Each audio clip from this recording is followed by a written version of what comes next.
phone up, cuz. Hello? Hey, who is this? I think you have the wrong number. Hello? Why'd you hang up? I just want to talk to you. Hey, why don't you tell me your name? I'll tell you my name. No. Well, come on. My name's Raquandronique. What? What's that smell? Wait, how can you smell anything? I mean, what's that noise? It's, popcorn. Popcorn? This was at the movie theater? No, I'm about to watch a scary movie. Oh, a scary movie, huh? What's your favorite scary movie? I don't know, that one with the big guy in the mask? This could be any movie. Anyways, you sound pretty good looking. Do you have a boyfriend by chance? No. Hey, listen, I just want to know what your name is. Want to know who I'm looking at. I'm done talking. I'm getting off of here. Hey, you listen. No, you listen, bitch. You hang up on me again, I'm gonna grab you by your little neck and I'm gonna strangle you. Man, you looking like one of them wacky inflatable whale arm flailing tube mans. You know, from Family Guy. Oh my God, who's there? Don't ever say who's there in a scary movie, man. Man, you gonna be the first one to die, bro. You might as well just go out there and run in the yard. Tripping, man. You better get off the phone or my boyfriend's gonna beat you up. But listen, go look on the patio for me. Oh my God, what is going on? We're about to play a game. Turn off the light for me, or your boyfriend's gonna die. So if you even play with me, I'm gonna hit him with this bitch. And you know I got a switch on it. I just wanna hear you. Sheesh. I know I deserve a subscribe for the voiceover in the beginning. Well, you know how bad my throat hurting right now? Hey, yo, pause. Yo, my fault. But you know for a fact that I had to cover this video. I mean, y'all been asking for this for like 3-4 weeks now. Yo, saying the channel ain't even been out for like 3-4 weeks, so you capping. All right, I'm lying. But y'all do be asking for it. Now, these two characters right here, Steve and Stacy, I think. I'm gonna keep it a band. I don't remember her name. They're not super important. All you need to know is that they're the two characters in the beginning of every scary movie that die, that you get this like strong feeling that they're main characters and then they aren't. You just don't see them for the rest of the movie. You know how it goes. Now at this point, our main antagonist, Ghostface, is on the phone trying to play a game, a movie trivia game. But he done already hit Shorty with the okie doke. Asked her who the killer in Friday the 13th is. She gonna say Jason Voorhees. I ain't gonna lie, when I rewatched this movie, I answered out loud and said Jason. He would have smoked my dumb ass too. Yo, imagine getting smoked by somebody while your parents are right there. Like he ran up on her in the backyard and stabbed her dead in the chest and then damaged her throat so she couldn't talk. But literally damaged her larynx. Look at her. Her parents are right there. Mom. She can't hear you, dumbass. Her parents are inside panicking and she's outside getting dragged like a bag of trash. They done cut the receiver on the phone and all that. So her dad sent her mom outside talking about go to the McKenzie's. And they go out there and Shorty is hung on a yo! Is this secretly Emancipation featuring Will Smith? Cause why do we got anybody hanging from a tree? Now this is our true main character, Sidney Prescott. And this is her crazy boyfriend, Billy. You know, this whole movie, I feel like Billy is insane. I mean, from the very first time I see him, we're talking about, hey babe, I was just watching The Exorcist and it reminded me of, you know, me and you. You know, on TV, all the good stuff's cut out, so it's like rated PG, you know. We used to be in a rated R relationship and now ours is kind of lukewarm, you know. Did you just say The Exorcist reminded you of me? That's besides the point. Yo, I ain't gonna lie, when you really break it down, Billy literally left his house in the middle of the night because he was quote unquote bored. He says that later, by the way. And he sneaks in her window only because he's horny in the middle of the night and he trying to get some action in. Bro is a true gooner. I mean, at least he didn't stay at home and beat his meat. But what kind of creep goes and sneaks in the window to get a little peep at his girlfriend's titties? And he ain't even know she was gonna show him those. Bro just got lucky. Anyways, the next day they all go to school and there's cops everywhere, news channels everywhere, because 2 kids just got murdered last night. Why is Sidney dressed like a mascot for Gap? Like she got the most generic teenage boy outfit on right now. Now this is Sidney's best friend, Tatum. She's like the big blonde bimbo with the big titties that's probably gonna get killed in a funny way during the movie at some point. Anyways, they call Sidney into the office to ask her a bunch of questions, and then they all meet outside and discuss what happened. Now this is Stu and Randy. Randy works at a movie store. He's kind of the like dweeb character that knows all about the horror movies and for some reason has a very keen sense for who the killers are, except for the twist that he obviously didn't see coming. Now Stu, he's just a douchebag. I have no other things really to say about him, besides he's probably probably going to be in a frat when he gets into college. That's the vibe I'm getting. Anyways, they discuss what happens, and Stu is having no tact at all. Over there making fun of the situation, making light of it. You know, rewatching this movie, it was very obvious who the killer was. Now, Sidney ends up going back to her crib. She tries to pass some time because Tatum's going to come pick her up after 7, supposedly. Now, is she really going to be there at 7 to pick her up? Probably not. Is Tatum a black person in her past life? Is she on good timing? Probably. But that's besides the point. Anyway, she turns the TV on, like I said, to pass the time, but it's just a bunch of news people, including Gail Weathers, the GOATs, talking about what happened. Now, some of you may or may not know this if you've already seen this movie or not. Sidney Prescott's mom died basically a year ago. She got R-worded, aka grape, aka one of the most disgusting crimes to possibly commit, aka if I could hit a button and kill all of them right now, I would. And then she got killed. Anyway, Sidney goes to lay down and ends up falling asleep. She wakes up and Tatum late as hell. She gets a phone call. It's gonna be a couple hours or whatever. Don't worry, I'll be there soon. And then she gets another call, and you know exactly what that means. Hello? Hey, Sidney. Oh my God, is this Randy? You know Tatum's on the way there, right? Stop being weird, Randy. No, I'm not being weird. This isn't Randy. Anyways, I'm on your front porch, Sidney. On my front porch?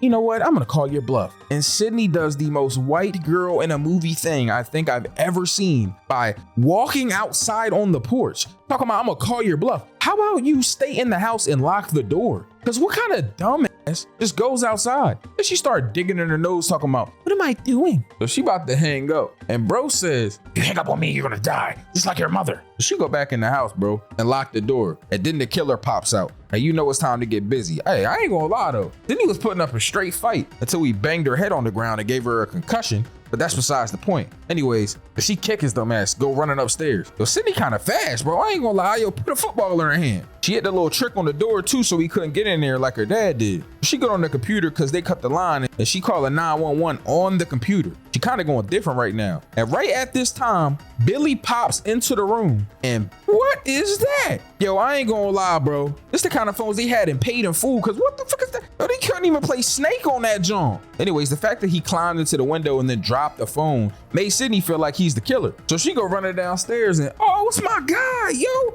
my man Dewey. Yo, Dewey really fire, I ain't gonna lie. That's probably my favorite character in the whole Scream series. Anyways, he's standing there with a Ghostface mask, and they end up arresting Billy. Billy screaming, talking about he ain't do it. Sidney, please, I didn't do anything. So they put him in the back of the squad car, carry him off. And Tatum and Sidney end up leaving. Now, I ain't gonna lie, Gail pop up, and I could tell that her and Sidney, they got some history, I ain't gonna lie. So they go to the police office, bro, and they questioning this dude, Billy, about what happened. And he's like, yo, listen, just call the phone company. Look at the logs. I ain't called nobody. I ain't killed nobody. Hey, you know what? I'm not buying it, bro. You look insane. First off, he looks like he doesn't sleep well. Secondly, he got one of them little like gel down swoops. And then thirdly, why did he turn around and give Sidney the evil eye like this? Like, yo, bro, fix your face. Anyways, Gail pop up at the police office and she trying to get in. She acting like she's special. Ain't nobody about to let you in. Now they end up telling Billy that they gotta hold him until they can get the phone records. Obviously, they got to double check to see if bro was the killer or not. And Dewey pop up and he tell the sheriff, hey, look, I found this outfit. You can get this for $5 from anywhere, bro. Spirit Halloween, trick or treat. Anyways, the sheriff tells Deputy Dewey to go carry him out the back and get him out of here. But Gail got the bright idea to check in the back, and she ends up seeing him. Probably worst thing she could have did, because Sidney wasn't playing with her. What happened? Are you all right? Oh no, Tatum, it's okay. She's just doing her job, right? How's the book? It's gonna be out later this year. I'll send you a copy. And Sidney hit her with the crazy right hook. I mean,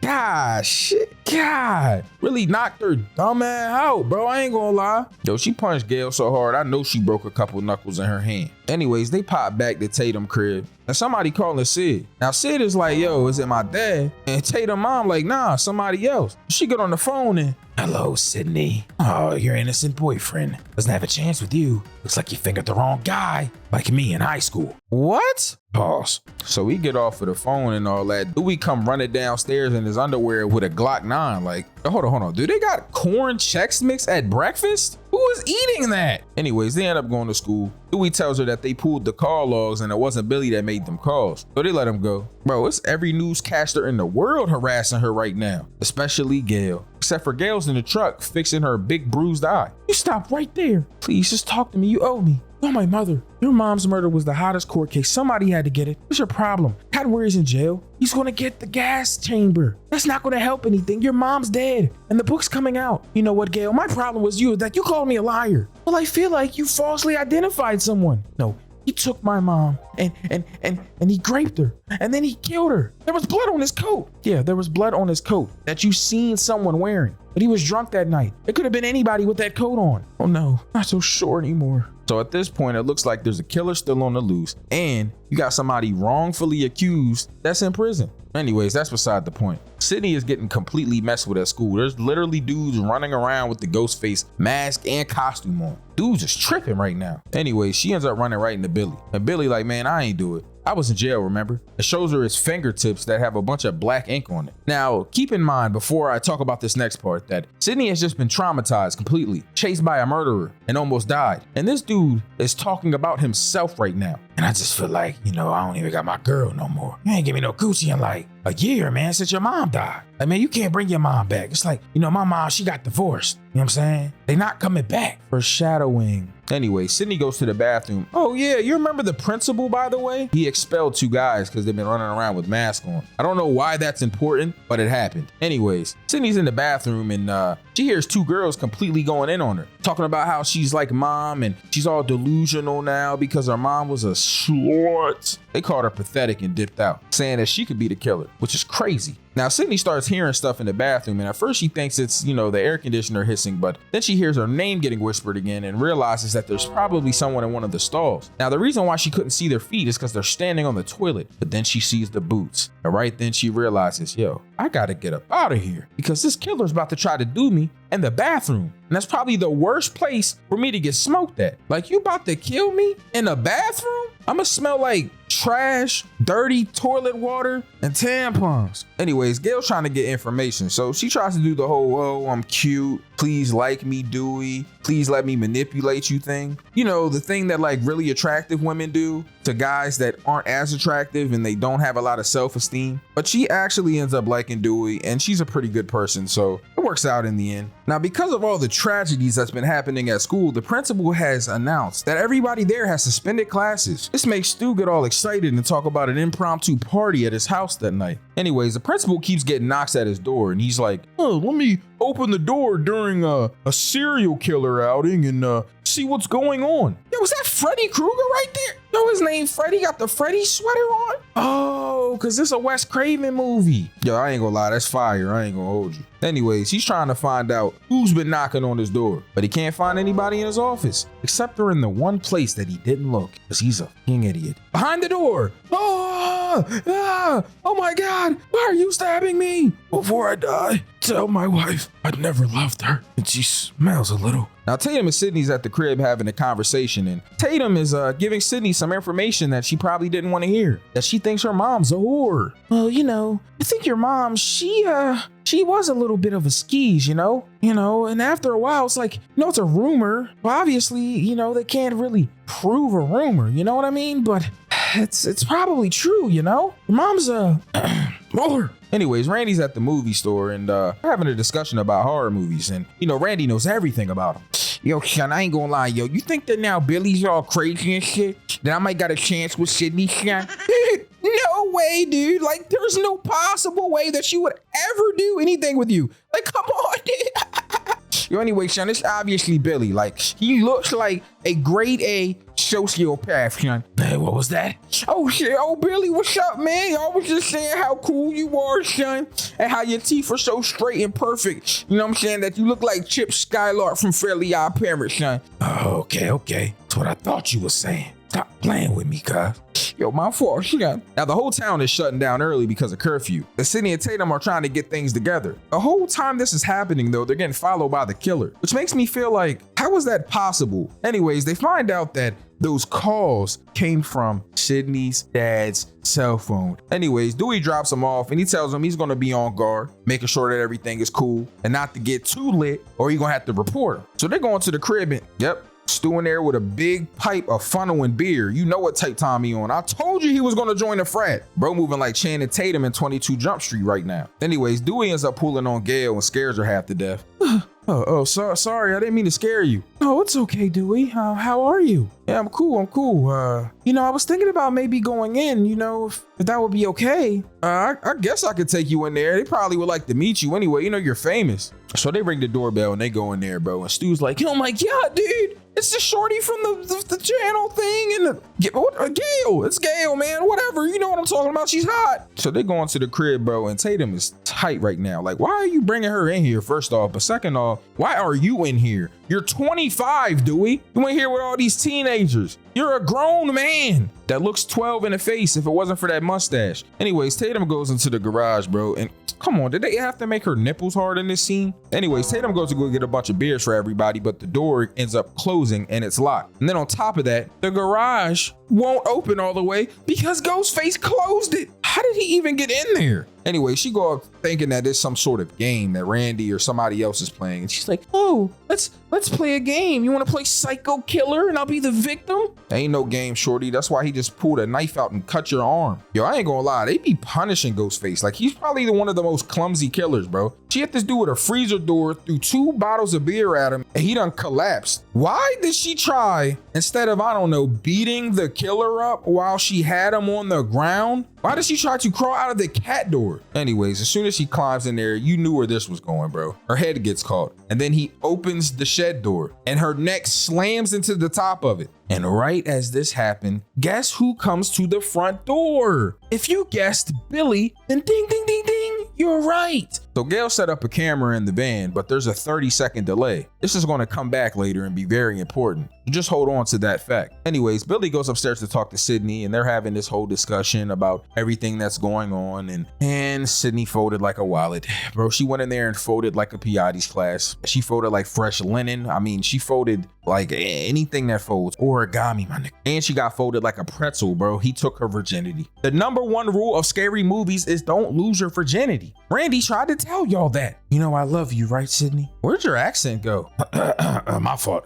Your boy Sin forgot about that shit, but don't worry about it. 12 seconds later. Is that all you got? I can't believe that this even happened, bro. Let this psychopath take your virginity. You know what? I'm not even gonna question it though. You fell for his boyish good looks and his really messed up teeth. Anyways, they're downstairs watching the scary movie, bro. And this dude Stu talking about he want to see Jamie Lee Curtis breast. Like, my God, bro. Goonin in the big 2020. My bad. You are in 1996 right now. So I'm gonna let you be a goon, all right? Anyways, Randy gives the rules of horror movies. 1, don't lose your virginity. 2, don't get high or drink. And 3, don't leave and say I'll be right back. And Stu does that exactly and doesn't die. But what does that tell you? Anyways, Dewey comes and scares them once again by banging on the van and tells her that he's got some details about a car that's in a bush down the road and he wants to take a walk with her. It's the perfect time to take a walk right before everybody starts to get murdered, Dewey. Anyways, they get a phone call and they find out that the principal got murdered and he got hung on a goalpost. So all the kids that are in the house, they dip off because they want to go see Principal Hembry's body hung up, which is crazy, by the way. Anyways, they get to driving and they almost hit Dewey and Gail, but luckily that happened because they jumped and they found the car. Lucky for Dewey though, because he got a kiss, but terrible because they see Sidney's dad's car. They're putting 2 and 2 together and they think that Sidney's dad is the killer. This is the most obvious frame job I've ever seen in my life. Anyways, Sidney and Billy are finally done having sex, and after 12 seconds of intense passion, then she gets to having a conversation about him that's interesting. Who'd you call when you were in the holding cell? Oh, I called my dad. Oh, okay. But the sheriff called your dad, so... I called him and he just didn't answer me. You don't think it's me, do you? No, of course not. I'm just thinking if it was you, it'd be, obvious you could, make a phone call to make it look like it's not you. What do I have to do to prove to you that I'm not a killer? And right then, the real killer is behind Billy and gets the Bro, Sidney, how did you even think that this was real? Look at his shirt. There's literally no stab wounds on his shirt. Like, what are we even talking about right now? Anyway, Sidney gets to running and she's in the attic trying to figure out what to do. She ends up going to a window and she sees the cameraman's van. Anyway, she gets to the roof, but she ends up falling on the top of a giant boat. My God, I know there's internal injuries in her body right now. Anyways, my man Randy was about to get stabbed, but Sidney's outside making a bunch of noise, which made the killer dip off. So she ends up going to the cameraman's van and she wakes him up. He opens up, they get in, and they realize that Randy was about to die. Except there's a 30-second delay So the killer's already been outside towards the van, and he ends up stabbing Fat Boy in his neck. So Sidney's in the van and she crawls through to the back. All I'm saying is, why did the killer try to also go through the back? Anyways, Dewey goes into the house, bro, and he's looking around. He got the strappy do out. Now he hears a bunch of noise, but it's the TV, and he's like, oh, okay, it's all good. Now Gail gets in the van and she's about to call 911.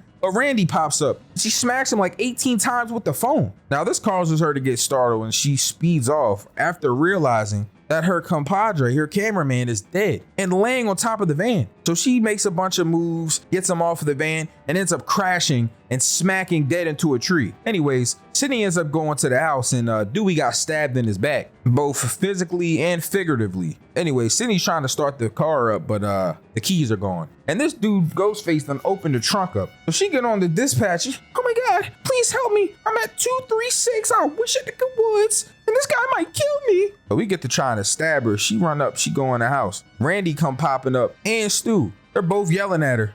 Yo, oh my God, son, yo, Sidney, please let me in, son. Oh, don't listen to him, dude. He's losing his mind. Oh my God, screw both of you guys. Yo, Sidney, please let me in, son. Like, come on, son, real shit right now. Like, he's gonna kill me out here. And right in this moment, you see Billy climbing to the steps. So he come popping out. He end up falling down the steps with no wounds in his chest. Once again, Sidney. But you know what? You're stupid, so you don't see that. Now, he done got the gun from you. He done opened the door, and he shoots Randy in his shoulder while quoting somebody from Psycho. And did he just lick corn syrup off his finger? Anyway, Stu's in the house. And the twist. They're both the killer. Oh my God, who didn't see this coming? Anyways, they're taunting her with the voice changer. And they're explaining their little game to her. That they ask people questions, and if they answer it wrong, they die. If they answer it right, they die. Now, Sidney wants a motive, all right? And basically, they're just like, oh, we killed your mom because she's a whore. But really, it's because your mom was screwing my dad. And that's the reason why they got divorced and she abandoned me. Anyways, so they got the idea, right? They done framed her dad. They got him tied and gagged up on some dominatrix shit. And on top of that, what they're gonna do is they're gonna stab each other to make it look like the killer was gonna kill them. They killed Sidney, and then he killed himself. He stabs Stu, then Stu stabs Billy, and then Billy, I guess he got mad because maybe Stu stabbed him a little bit too deep because he got the poke in him like he in Great Britain. I mean, look at this one frame where the dad's just looking up, and he's probably thinking to himself, what the hell is going on right now? This dude Stu talking about, I'm feeling woozy here. Bro losing blood real fast. Anyways, he tells him to untie the dad. They're about to get ready for the plan to take place. But the gun is gone. And guess who has the gun? The ghost! Gail Weathers. Right here, asshole. The reporter that's left in the van. She comes back, stumbles on you two dipshit, and then saves the day. Except for Gail didn't know that the safety was on, so there is no safety for her apparently. Anyways, they walk back in there, and the time that all of this happened, Sidney must be Barry Allen because she took her dad, put him somewhere safe, and took the voice changer, and found a way to call him. Well, I guess she had the voice changer and the cell phone on her, so that makes sense. But anyways, how fast are you, Wally West? I'm gonna play a little game. I'm gonna play a game called I Called the Cops on You Guys. Dude, did you really call the cops, dude? Of course I did. Oh, my mom and dad are gonna be so mad at me. So Billy running around with the gun on him and a bunch of feathers on his hands, like he just got in a gooning match with two chickens. And Sidney done popped out of the closet, stabbing him with the top of an umbrella. Hey, look how she just flipped over on Stu when he tackled her though. Hold on, she kind of going crazy right now. I was that a thing for you, Sid?